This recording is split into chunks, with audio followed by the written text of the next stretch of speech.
Bismillahirrahmanirrahim. Wa amma sababul awwalu, adapun sebabnya kecintaan yang pertama, wa sababul awal hubbul insan adalah kecintaan manusia nafsahu kepada dirinya, wa baqahu dan kekekalan dirinya, ketetapan dirinya, wa kamalahu dan kesempurnaan dirinya, wa dawama wujudi dan kelanggengan wujudnya, wa bughdahu dan kebencian manusia, lihalaki kepada kehancuran dirinya sendiri, wa adamihi dan sirnanya dirinya sendiri, wa nuqsanihi dan kekurangan dirinya sendiri, wa qawati'i kamalihi dan perkara-perkara yang menghalang-halangi kesempurnaan dirinya. Fahadhi maka kecintaan ini jibillatun adalah jibillatu kulli hayyin adalah watak setiap perkara yang hidup. Wala yatasawwaru dan tidak bisa digambarkan ayang fakka untuk lepas perkara yang hidup itu anha daripada kecintaan ini, dari jibillah ini. Wa hadza kecintaan ini yaqtadi mengakibatkan atau menuntut ghayatul mahabbah, puncaknya kecintaan lillahi kepada Allah Ta'ala.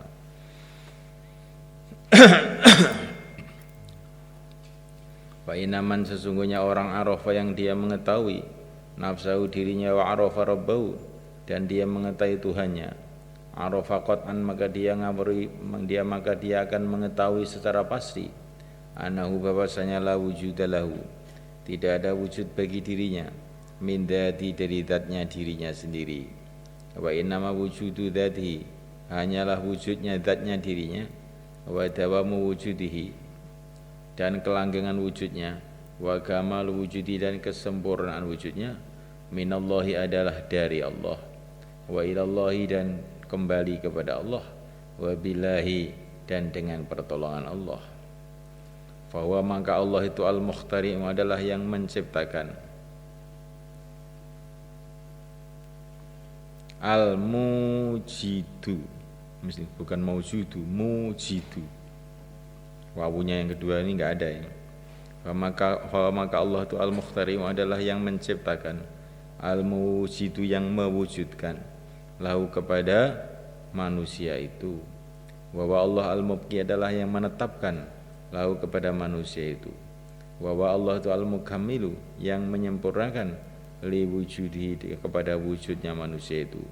Bi khalqi sifatil kamali dengan menciptakan sifat-sifat kesempurnaan, wa khalqil asbabil musilati dan menciptakan asbab-asbab yang menyampaikan ilaihi kepada kamal, wa khalqil hidayati dan menciptakan hidayah ila isti'malil asbab untuk menggunakan asbab-asbab. Wa illa kalau bukan karena pertolongan Allah, fal abdu maka seorang hamba itu min haitsu huwa ini harus ada huwanya, min haitsu dzatihi, min haitsu dzatihi atau min haitsu huwa gitu, ditambahi ya. Wa ila kalau bukan karena pertolongan Allah, fal abdu maka hamba min haitsu hiya, min haitsu huwa atau min haitsu dzatihi, min haitsu dzati dari segi zatnya, iku la wujuda lahu tidak ada wujud bagi manusia itu, min dzati dari wujudnya. Bal huwa bahkan manusia itu mahwun mahdun adalah ketiadaan yang murni, wa adamun sirfun dan adam yang tulen. Laula fadlullah seumpama tidak ada anugerah Allah alaihi atas manusia itu bil ijadi dengan mewujudkan.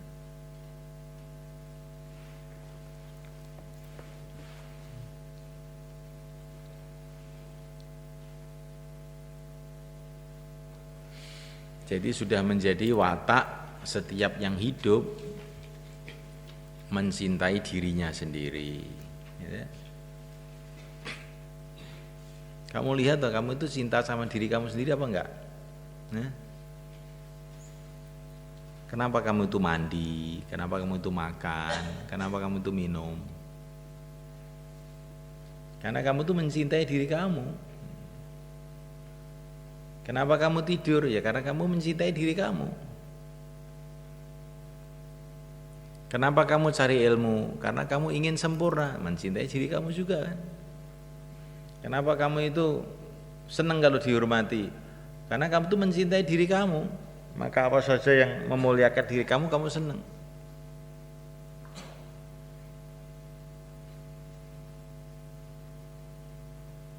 Apa saja yang menyempurnakan diri kamu, ya kamu senang. Itu sudah fitrah, jibilah, merupakan watak setiap yang hidup.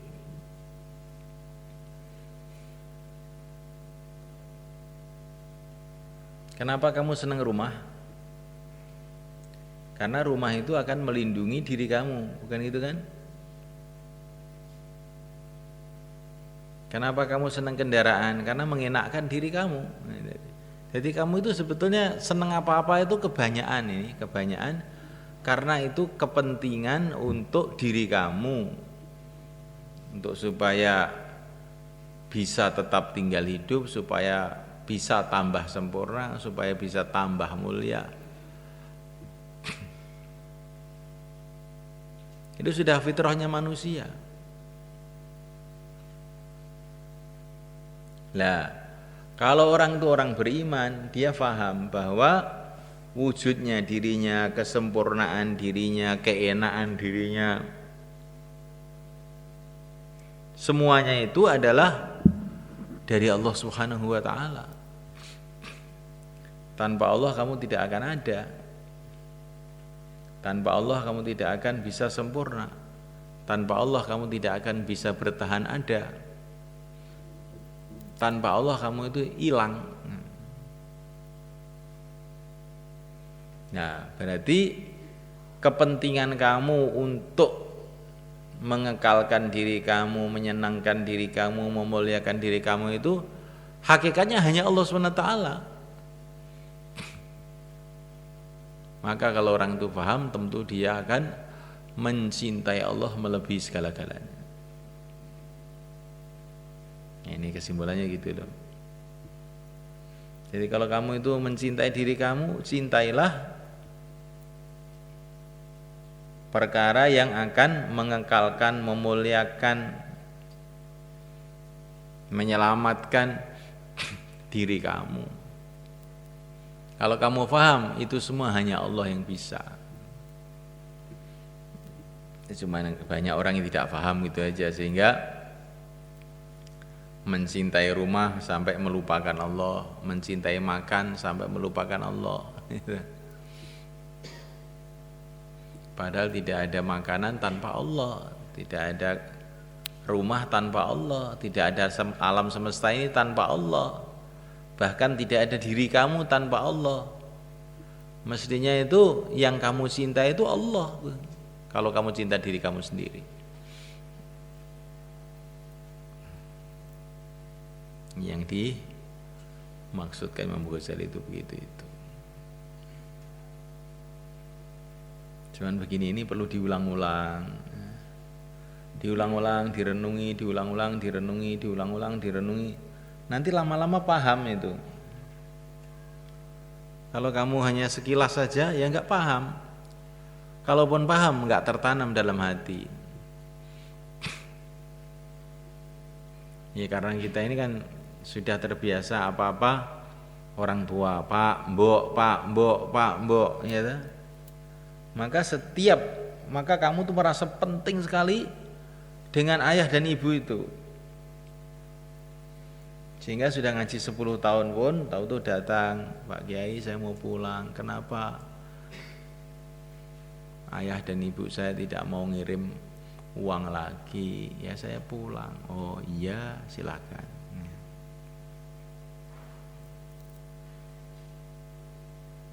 Nah, seumpama manusia itu melatih dirinya ini asbab loh.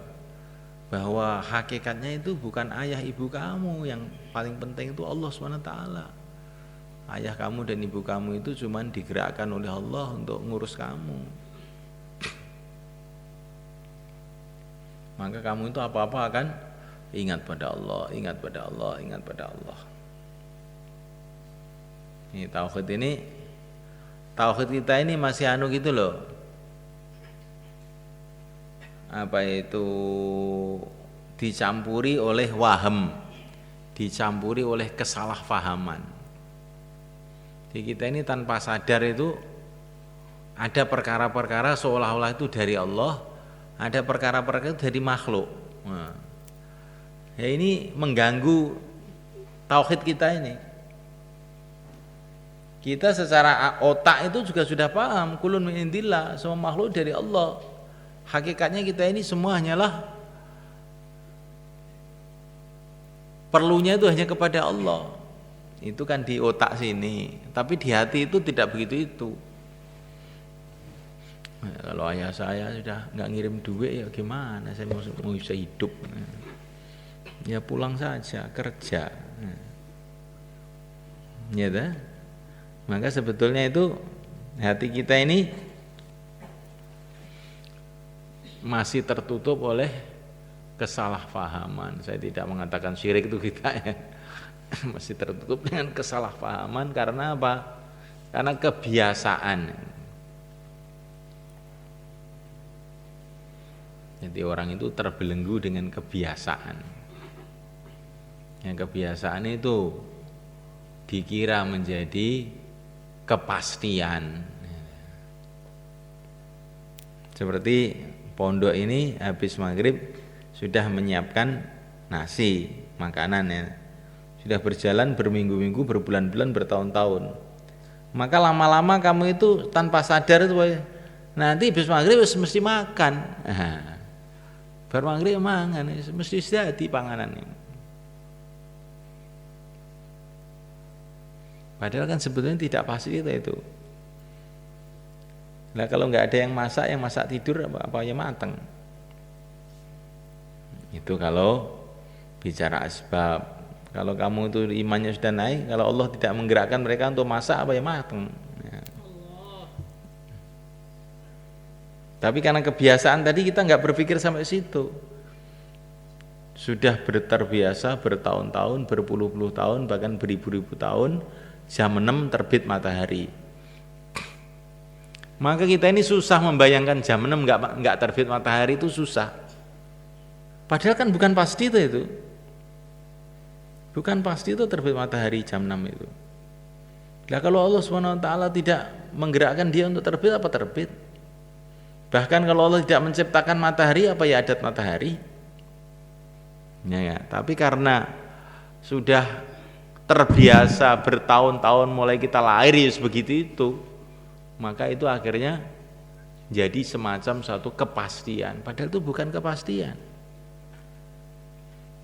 Istilahnya ilmu tauhid, hukum adi dipahami sebagai hukum akli, padahal itu hukum adi kebiasaan saja, bukan hukum akli yang kepastian.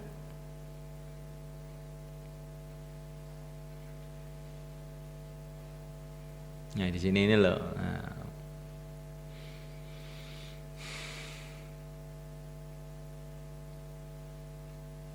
Ya masalah mahabbah itu juga begitu, karena kita ini sudah terbiasa dengan makhluk sehingga lupa yang kholik ini lupa, nggak terpikir.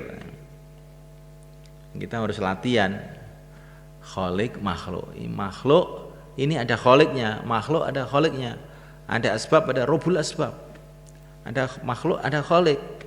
Ada gerak, ada yang menggerakkan. Ada ciptaan, ada yang menciptakan. Itu terus diapalkan. Itulah makna la ilaha illallah. Diulang-ulang.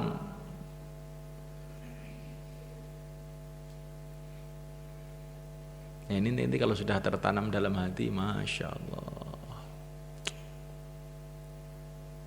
Orang itu merasa hidup itu hanya dengan Allah saja. Ya, kalau ini tidak tertanam dalam hati, kita ini terbelenggu dengan makhluk-makhluk ini. Ya. Terbelenggu dengan makhluk-makhluk ini. Istilah ilmiahnya salah paham dalam kehidupan.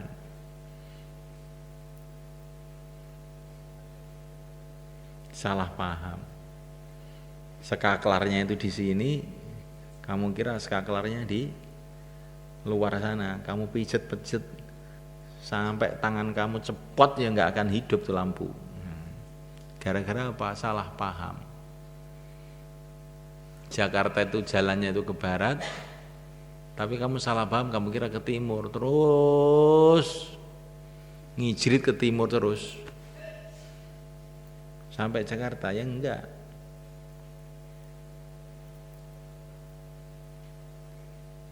Jadi ini ngaji itu untuk apa tuh? Supaya kefahaman kita ini lurus gitu loh.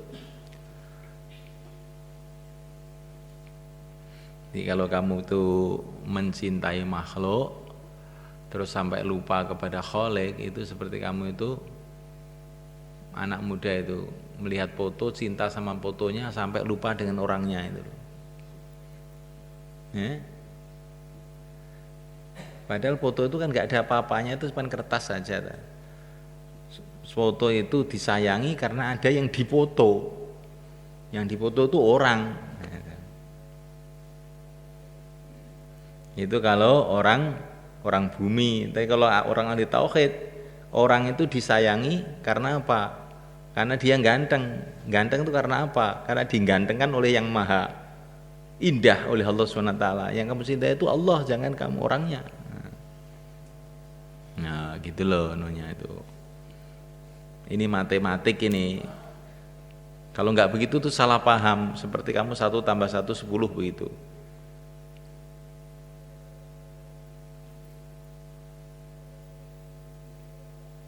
Dan itu sudah terbiasa salah, bagaimana? Sudah terbiasa salah ya enak salah itu jadinya akhirnya. Yang terbiasa salah jadi yang enak itu yang salah itu.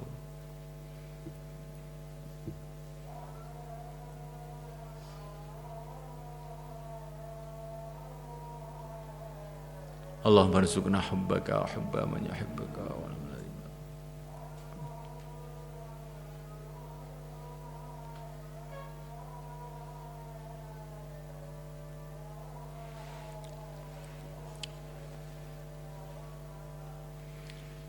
Wahwa maka manusia itu halikun adalah hancur akibat wujudihi, mengiring-iringi wujudnya setelah wujudnya. Manusia itu akan hancur setelah wujudnya. Laula fadlullah, seumpama bukan karena anugerah Allah alaihi atas manusia itu, bil iqai, dengan tetap hidup, tetap wujud. Bahwa manusia itu naqisun adalah cacat, ba'dal wujudi setelah wujud. Laula fadlullah, semua bukan anugerah Allah alaihi atas manusia itu bitakmili, dengan menyempurnakan li khilqati kepada penciptaannya.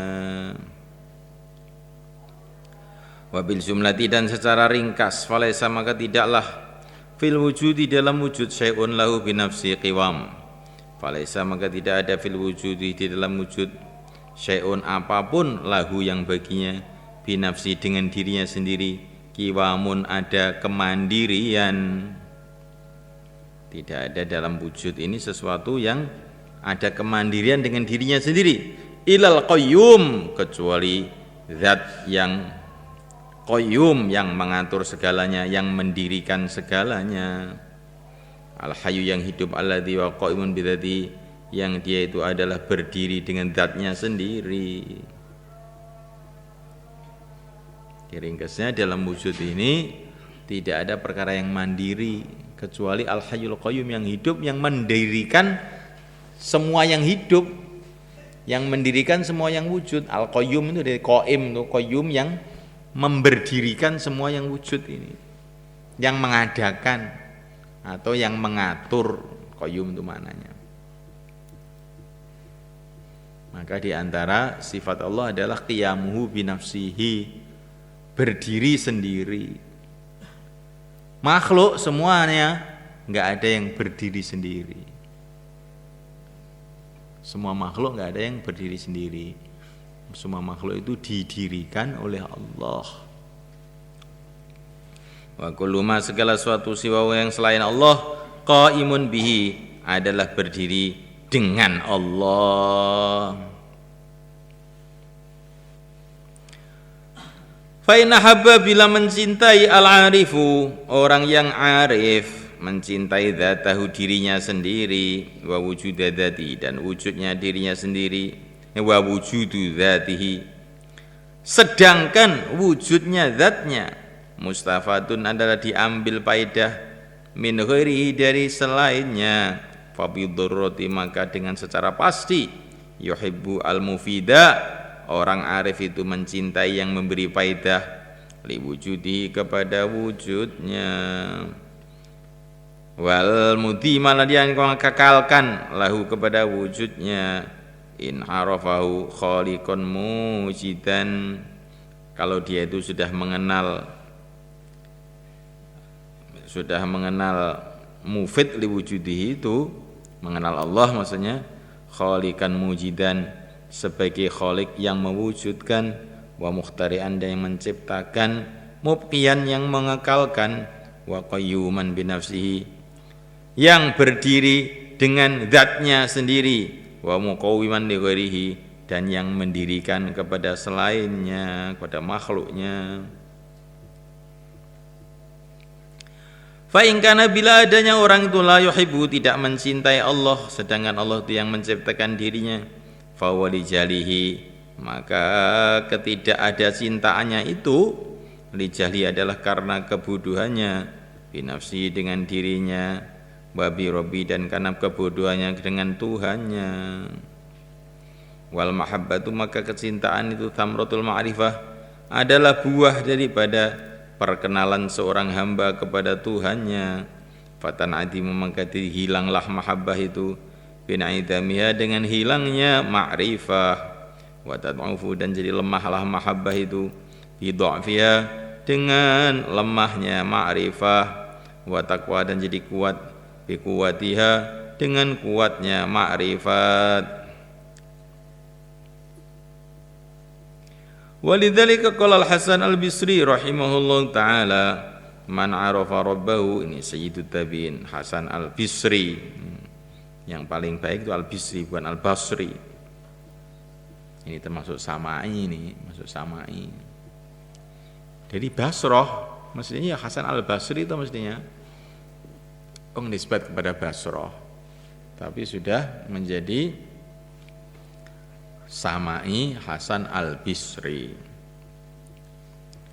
Man arafa rabbahu barang siapa kenal kepada Tuhannya, ahabbahu maka dia pasti akan mencintai Tuhannya. Wa man arafa dunya barang siapa yang tahu dunia, zahida fiha maka dia akan zuhud di dunia.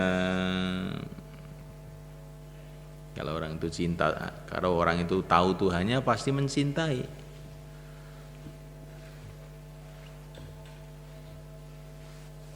Karena Tuhannya itulah kepentingan dirinya yang paling penting. Dia tidak bisa wujud sedikit pun tanpa Tuhannya, dia tidak bisa mendapatkan apapun kemuliaan tanpa Tuhannya, maka pasti dia akan mencintai Tuhannya dari segi ini. Belum dari segi yang lain yang nanti akan diceritakan, ini ada 4. Dari segi Tuhannya itu yang Maha Rahman, yang Maha Rahim, yang Maha sempurna, itu pun dia akan mencintai Tuhannya. Karena orang itu kok mencintai sesuatu itu karena apa? Karena sesuatu itu adalah indah. Orang itu cinta keindahan. Nah, sedangkan Tuhan itu yang maha indah, yang indahnya tidak bisa dibayangkan. Bagaimana tidak dicintai? Kenapa tidak dicintai? Karena saking bodohnya.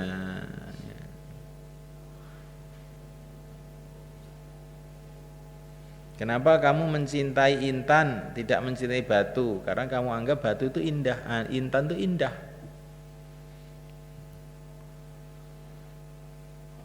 Sedangkan intan seluruh dunia ini tidak ada bandingannya dibandingkan dengan kerikil surga. Jadi kamu harus mencintai surga itu mestinya. Kalau surga itu dilipatkan jutaan kali, miliaran kali, triliun-triliun kali, Tidak ada apa-apanya dibandingkan penciptanya. Mestinya orang itu lebih lagi mencintai penciptanya sebetulnya. Ini orang itu berpikir itu bertahap-tahap gitu loh biar bisa naik ke sana. Ini naik tangga itu loh. Lama-lama kan naik-naik gitu. Imam Ghazali itu ngajak berpikir kita begitu. Kamu fitrahnya senang dengan indah, ya boleh. Jangan indah, tapi kamu itu jangan gitu. Kamu harus naik, cinta kepada yang maha indah.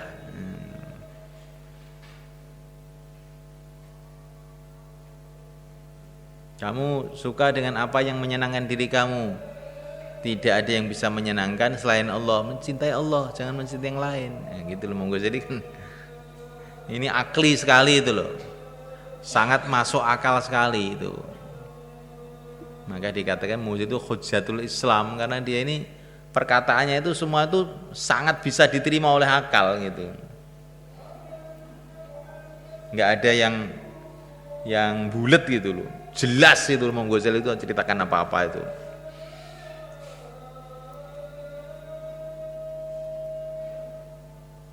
Ya maknanya perlu direnungi kata-kata Imam Ghazali itu.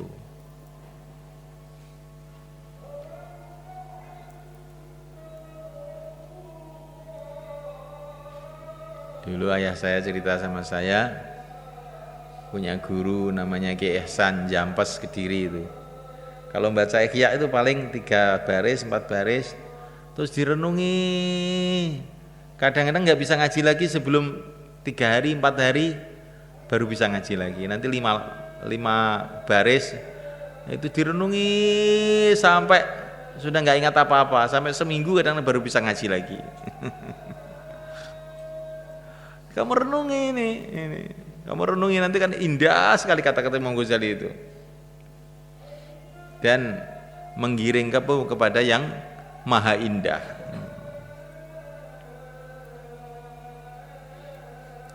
Sehingga kalau kita ini beragama itu didasari karena kecintaan kepada Allah Subhanahu wa taala itu terus salat itu jadi seneng, ngaji jadi seneng. Sudah, kalau orang itu sudah seneng itu sudah nggak perlu ditargib siapa-siapa, mau seneng kok.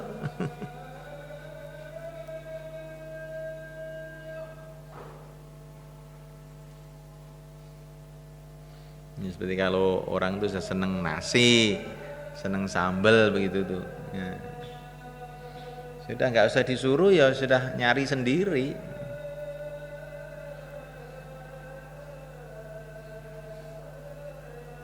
Ya gitu karena kita ini beragama ini senang gitu. Wa ju'ilat qurratu aini fis shalah gitu loh. Nah, itu kenapa itu? Karena sholat itu menghadap pada Allah.